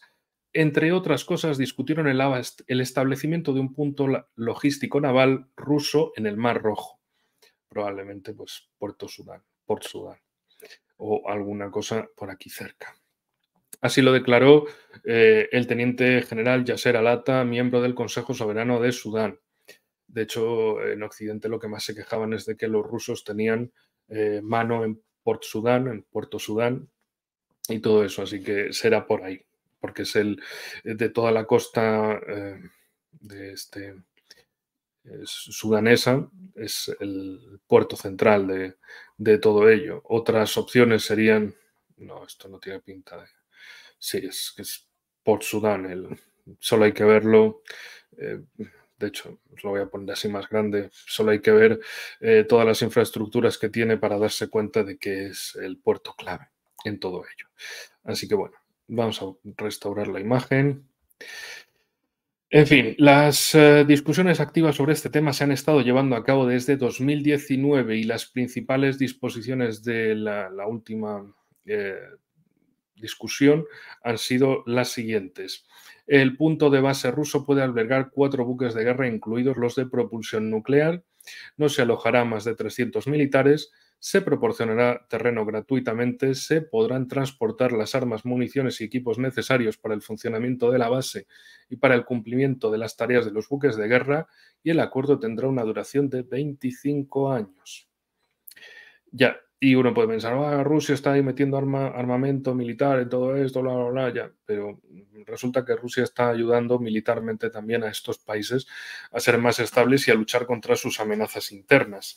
¿Por qué será que les aprecian tanto, amigos? Bueno, también por otro lado, Rusia creará comisiones intergubernamentales con países africanos. Moscú planea ampliar la geografía de la interacción con países amigos y crear comisiones intergubernamentales con varios países africanos a la vez. De momento se trabaja en la puesta en marcha de la Comisión Intergubernamental con Camerún, Kenia, Costa de Marfil, Ruanda y Senegal, países principalmente de esta zona. El Consejo de Ministros ruso señala que se está trabajando para alcanzar el objetivo estratégico de diversificar los lazos comerciales y económicos con los países africanos y aumentar el comercio mutuo. Vaya. Y por otro lado, hablando de comercio, nos quedamos aquí en Egipto, pues China empezará a producir coches eléctricos en Egipto. El segundo mayor fabricante de coches de China, que forma parte del nuevo impulso egipcio a los vehículos eléctricos, invertirá hasta 20 millones de dólares en la construcción de fábricas. Tienen previsto empezar produciendo uno de los coches eléctricos más baratos del mundo que suele utilizarse para servicios de taxi, el Bestune E05. En el futuro, la empresa pretende producir coches con un 65% de componentes de fabricación local. Los coches no solo se destinarán al mercado nacional, sino también a la exportación a Oriente Medio, África, Europa e Iberoamérica. Vaya, no se podía saber, ¿verdad? Eh, eh, Estados Unidos y Europa diciéndole, China, que produces demasiado, deja de fastidiar, deja de producir. Y China va y te produce en tu puerta. Bueno. Las Fuerzas Armadas alemanas seguirán estacionadas en Níger. No vuelvan a hacer chistes, chistes de campos alemanes, Moldavia, eso ya lo hemos dejado en la primera hora del programa. Ahora se me ha metido algo en el ojo. Sí, eso debió decir alguno en el campo. Alemania y Níger han firmado un acuerdo que permite a la Bundeswehr seguir utilizando una base aérea situada a las afueras de Niamey, la capital de Níger, después del 31 de mayo de este año. El documento se firmó 2 días antes de que el Consejo Europeo anunciara que pondría fin a su misión militar en Níger. Bueno, Estados Unidos está ahí que se va y los alemanes llegan. El Africa Corps 2, la venganza, más al sur que nunca. En fin, ya veremos, seguiremos atendiendo esta noticia. Por otro lado, más en el sur, milicianos saquean una aldea en Nigeria.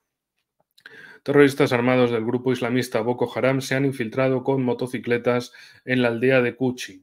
Según las autoridades locales, han saqueado viviendas, secuestrado a 160 personas y han matado a 10. Entre los secuestrados hay mujeres y niños, mientras que entre los asesinados se encuentran hombres que velaban por la seguridad en la zona. Pues eso, otro día más desgraciado. En el caso de Nigeria, aunque no es único caso, porque también al menos 20 personas han muerto en Malí por un ataque de milicianos. Medios de comunicación locales informaron de que un grupo desconocido atacó la aldea de Dialyasagu en la región de Bandiagara. Pues es una putada constante en la zona.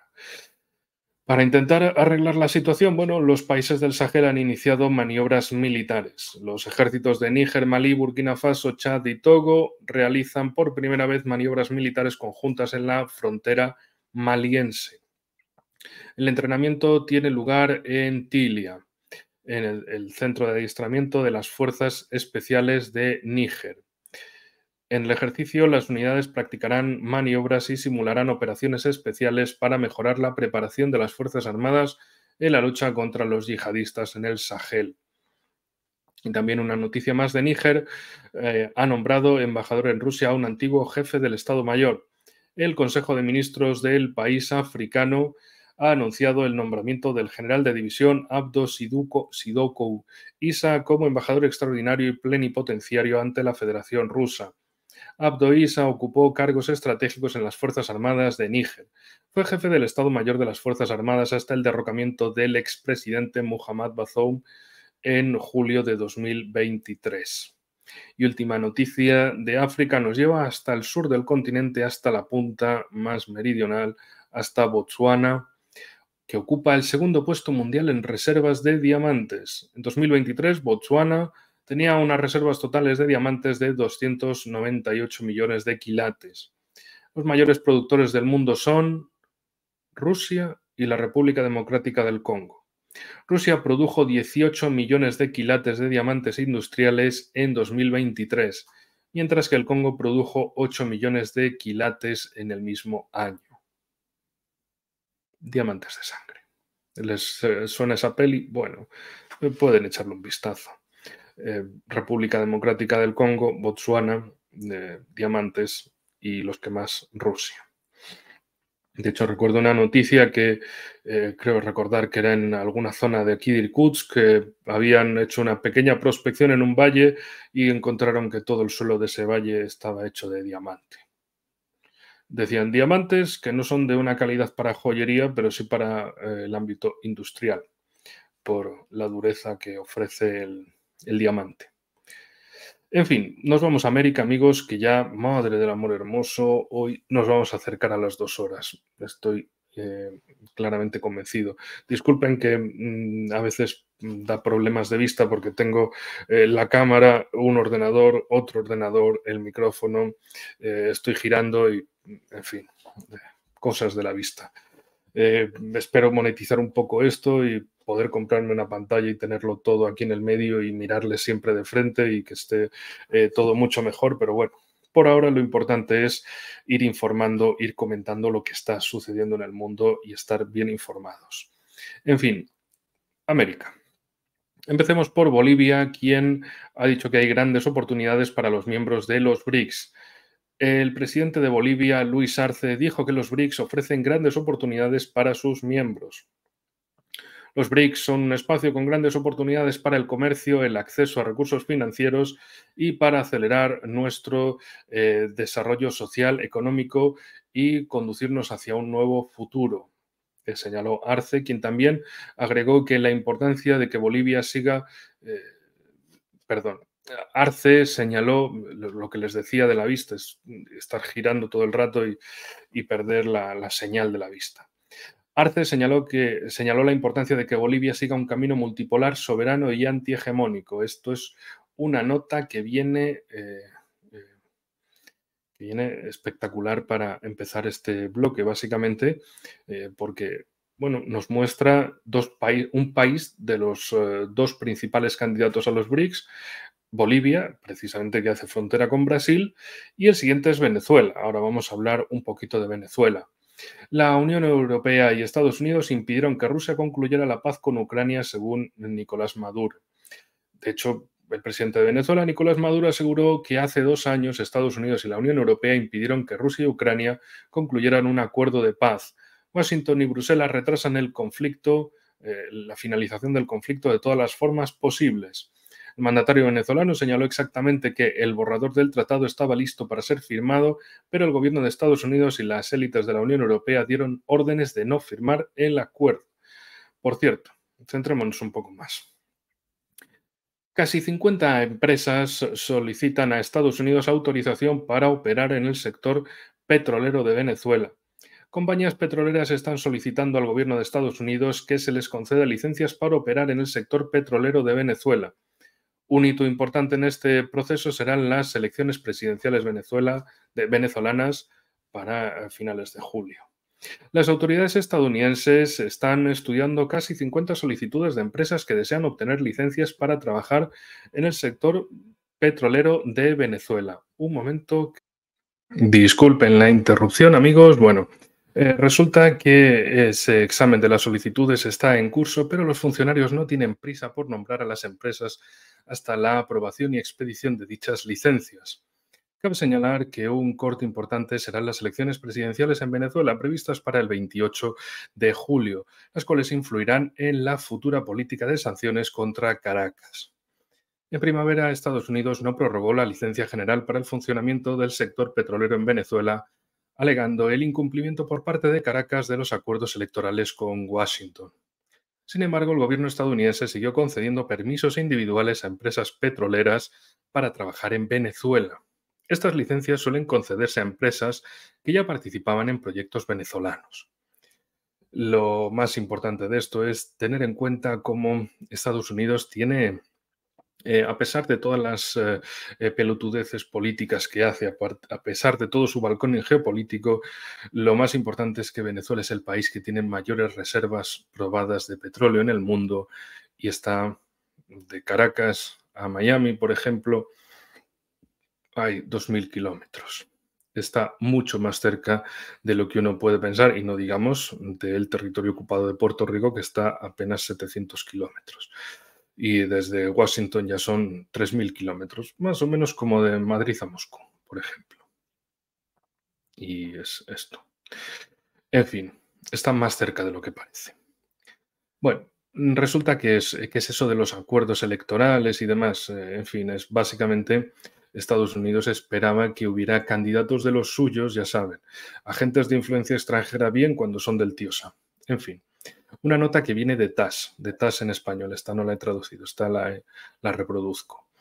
La Unión Europea no podrá enviar observadores a las elecciones en Venezuela hasta el levantamiento completo de todas las sanciones impuestas a la República Bolivariana, afirma en un comunicado el Consejo Nacional Electoral de Venezuela, leído por su presidente Elvis Amoroso. Ningún organismo extranjero tiene competencias para decidir sobre el programa de veeduría electoral de Venezuela. Las decisiones que se toman en el seno del Consejo Nacional Electoral y se realizan en el ejercicio de soberanía y en el caso particular de revocar la invitación a la Unión Europea, corresponden a la actitud hostil e irrespetuosa de este bloque contra la República Bolivariana de Venezuela, según reza el texto. No obstante, el comunicado de la autoridad electoral subraya que los comicios presidenciales del 28 de julio contarán con un amplio programa de veeduría y acompañamiento de decenas de organizaciones internacionales de prestigio, así como más de 250 personalidades, con el fin de dar evidencia del sistema electoral venezolano. El presidente del Consejo Nacional Electoral, en el encuentro con periodistas transmitido por Venezolana de Televisión, consideró como una injerencia en los asuntos internos de Venezuela el comunicado de la Unión Europea criticando la decisión del martes de retirar la invitación de observadores comunitarios a las elecciones presidenciales por la negativa a levantar las sanciones. Es lo de siempre, te sancionan y además te dicen, y ahora te voy a meter a mis observadores, a mis agentes para desprestigiarte, es decir, sanciones desde dentro. Por supuesto que hayan dicho que no es lo más normal del mundo. También qué observadores tienen esos países de donde van oficialmente esas delegaciones de observadores. En fin, bueno, mucho habrá que hablar de Estados Unidos en noviembre. Hablando de Estados Unidos, sigue imperturbable ante la pérdida del dominio del dólar en el comercio, mientras se intensifica la fragmentación geopolítica. Estados Unidos no parece demasiado preocupado por la pérdida del dominio del dólar en las liquidaciones comerciales, ya que la estabilidad del sistema financiero estadounidense se basa en la demanda de productos e instrumentos de inversión. Desde la escalada de la guerra comercial con China en 2018 se ha producido una importante fragmentación del panorama geopolítico mundial. El llamado sur global ha comenzado a alejarse bajo el liderazgo de China, que sirve como el principal proveedor de tecnología y capital fuera de los Estados Unidos y sus aliados, ya que, bueno, India todavía no es económicamente capaz de competir con China. Tenemos que desde 2018 Estados Unidos ha aumentado sus pasivos externos en más de 1,5 veces o 19 billones de dólares de precisamente pasando de 35 billones a un récord de 54,3 billones de dólares de esos pasivos externos estadounidenses. En comparación de 2011 a 2017, el aumento de los pasivos fue de solo 9 billones de dólares.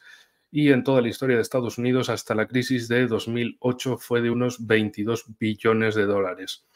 Una parte significativa del aumento de esos 19 billones de dólares en los pasivos externos de Estados Unidos en los últimos 6 años se debe a la revalorización de las inversiones de cartera tras una subida sustancial en el mercado de valores. Sin embargo, según las estimaciones, al menos 8,3 billones de dólares desde 2018 han sido la entrada de flujos financieros de no residentes, es decir, dinero real. Según estimaciones preliminares, cerca del 95% de la entrada neta de capital en Estados Unidos desde 2021 ha sido generada por aliados clave de Estados Unidos, mientras que de 2010 a 2013 la participación de aliados clave fue de alrededor del 75-80%, con flujos significativos procedentes de China. Los exportadores de petróleo de Rusia y también, perdón, con flujos significativos procedentes de China, los exportadores de petróleo y Rusia. Disculpen que ya llevo tanto tiempo así girando la vista que se me va. Esto lo cambiaré, lo arreglaré para futuros programas o simplemente hacerlo más corto. Ahora, estos últimos han abandonado parcial o totalmente la escena y el clima financiero lo conforman los aliados de Estados Unidos. Así que ¿necesita Estados Unidos controlar el mundo entero? Probablemente no, aunque hasta 2011-2013 Estados Unidos sí intentaba controlar todo y a todos.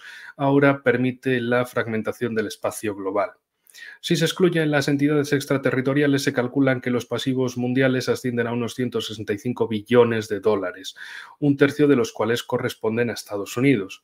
Sin embargo, los países no amigos poseen unos 142-145 billones de dólares, es decir, el 88% de la capacidad del sistema financiero mundial, y China y Hong Kong representan alrededor del 11%. Una noticia geoeconómica, desde luego, larguísima, importante, interesante, que yo entiendo que es para leer detenidamente, para darle vueltas, para darle al atrás e ir viendo. Y bueno, cuando pueda tener más tiempo y medios materiales, esas cosas las iré poniendo en pantalla para que así lo puedan ver mucho mejor. Pero, en fin, por ahora, la verdad que hay lo que hay. Otra de las noticias importantes ahora es que precisamente la industria estadounidense del esquisto lucha por sobrevivir, mientras los herederos de John Rockefeller, creador del mayor monopolio petrolero privado de la historia, Standard Oil, a finales del siglo XIX y principios del siglo XX, intentan luchar contra su legado y presentan demandas contra Exxon. La industria petrolera estadounidense sigue consolidándose, especialmente en la producción de petróleo de esquisto. El Financial Times informó de que ConocoPhillips está en conversaciones para adquirir Marathon Oil Corp. El precio de la operación podría superar con creces su valor de mercado de unos 15.000 millones de dólares. Y, en fin, la compra de Marathon ampliaría la presencia de Conoco en los yacimientos de esquisto de Estados Unidos, desde Texas hasta Dakota del Norte, y también le proporcionaría, ojo, cuidado, importantes reservas de hidrocarburos en Guinea Ecuatorial, es decir, en este país. Antigua colonia de España, que luego se transformó en provincia y luego se otorgó la independencia en la década de 1960. En fin, y es el gran olvidado de los países exhispanos. junto con Filipinas. Es como si no existiera nada ahí desde el punto de vista de España. Que bueno, bastante con que se pueda acordar los unos de los otros dentro del mismo territorio español, con Canarias también, como para acordarnos de lo que fue Guinea Ecuatorial, de lo que fue Sáhara Occidental, de lo que fue Filipinas, de lo que fue América, etcétera, o de lo que fue el sur de Italia. En fin, sigamos con esta noticia porque Conoco es una de las mayores empresas petroleras estadounidenses, incluidas ExxonMobil y Chevron, que tratan de aumentar su producción mediante adquisiciones.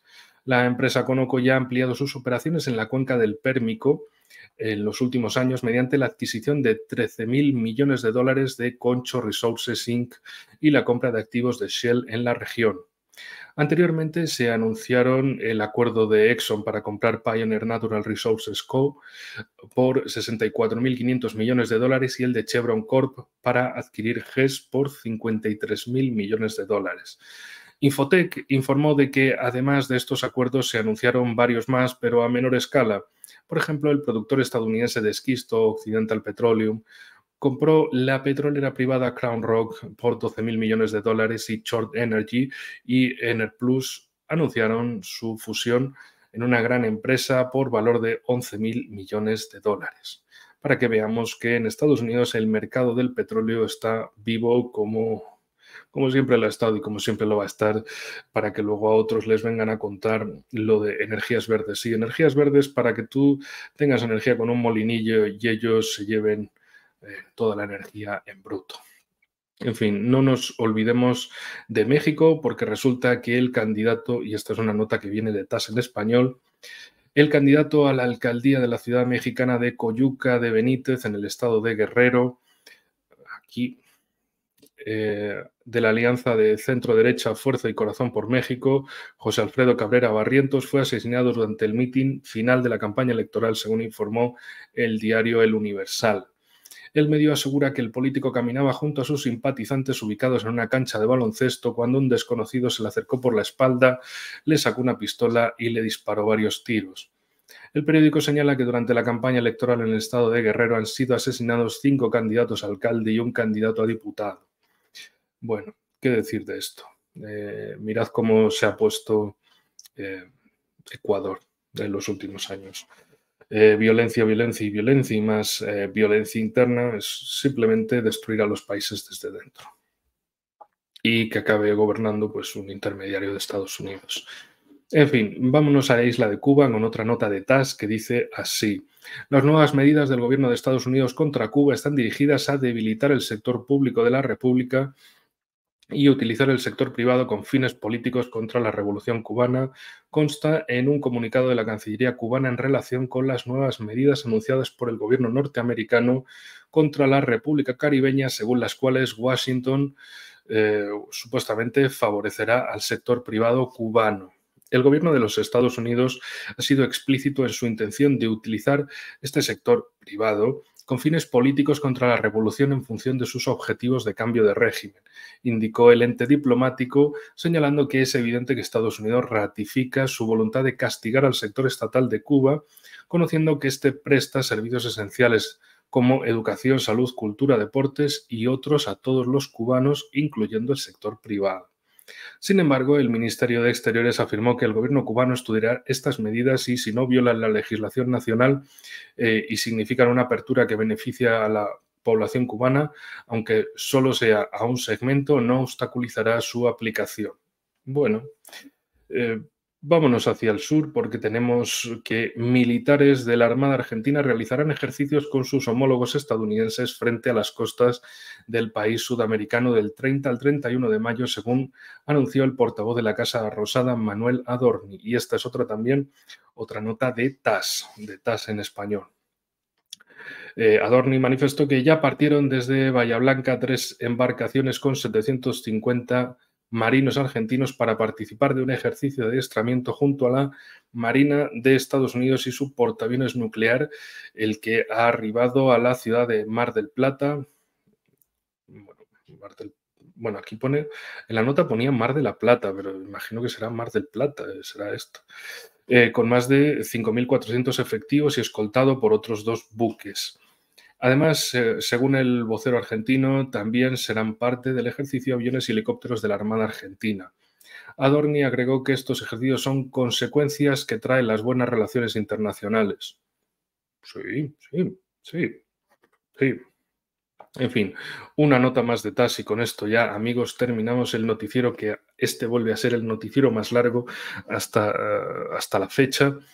Kiev propone promover narrativas ucranianas a los países de América Latina y el Caribe. Esta es otra nota de TAS, como decía. Para esto, el Ministerio de Exteriores de Ucrania ha desarrollado una estrategia de comunicación para la región hasta el año 2026, según el documento publicado en la página web de la Cancillería ucraniana. El plan define las narrativas clave que Ucrania pretende promover en la región. En el documento se esbozan un total de 15 tareas. En particular, planea asegurar una presencia constante y clara de Ucrania en el espacio informativo de los países latinoamericanos, para promover los intereses de Kiev y formar una red de periodistas y líderes de opinión, monitorear y contrarrestar la información que Kiev considera antiucraniana. La promoción de la fórmula de paz del presidente ucraniano Volodymyr Zelensky también fue objeto de un punto aparte. También explicó que se habían reservado 3 años para la aplicación de esta estrategia, ya que el periodo brinda la oportunidad de poner en práctica y evaluar un conjunto de iniciativas de comunicación pro-ucranianas y estudiar su impacto en el público objetivo. Bueno, entonces solamente sabrán enseñarle varias cosas a los países del ámbito iberoamericano, es cómo crear guerras con tus vecinos y cómo hacer que una parte del país odie a la otra. En fin, poco más se puede decir de un país que se ha destrozado a sí mismo, de una camarilla corrupta que ha arrastrado a su país a una guerra, que viven felices en su sombra corrupta, que mandan a sus hijos fuera de Ucrania para que no tengan que ir al frente, que tienen sus casas y sus fortunas fuera de Ucrania, pero que luego, bueno, a los pobres ucranianos que han pillado para enviar al frente, ahí los mandan. Y de hecho, si alguno se muere intentando cruzar algún río de los que llevan a Moldavia, a Rumanía y demás, pues bueno, simplemente dicen que eran desertores, es decir, gente que no quería morir por Zelensky, son desertores, en fin. Destrozaron a su país y lo siguen destrozando. En fin, amigos, terminamos con esta nota trágica. Terminamos como empezamos hablando de Ucrania, de Zelensky, de este monigote que poco a poco va extinguiendo su figura porque cada vez es un intermediario más gastado para el lado estadounidense. En fin, amigos, espero que les haya gustado. Mira, es que hasta mi voz se está resintiendo ya en los últimos minutos de este programa. Espero que les haya gustado casi 2 horas de noticiero. No sabría si decir que prometo repetirlo o no, ya veremos la próxima semana, volveremos con más, como siempre. El final de un programa es el principio del siguiente, así que amigos, cuídense mucho y próximamente volveremos con más y mejor.